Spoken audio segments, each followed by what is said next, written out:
Pointless o walang mapupuntahan ang mga panawagang mag-resign si Pangulong Bongbong Marcos ayon kay Vice President Sara Duterte. Marcos resign is a pointless call. Hindi magre-resign yan. Nakita niyo ba yung tatay? 20 years? Yeah. Oh, that is a pointless call.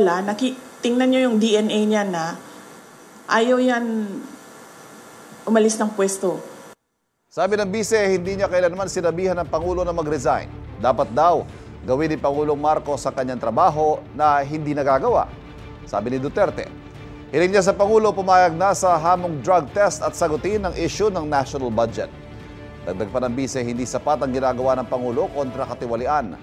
Hindi rin daw siya naniniwala sa integridad ng Independent Commission for Infrastructure dahil si Pangulong Marcos mismo ang bumuo nito.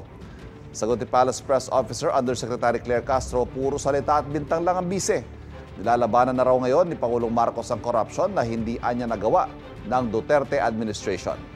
Dinipensahan pa nga raw noon ang mga umaabuso sa kaban ng bayan, partikular na sinabi ni Castro, ang Pharmaly scandal o yung maanumalya umanong pagbili ng Duterte administration ng medical supply sa Pharmaly Corporation noong 2020 sa kasagsagan ng COVID pandemic.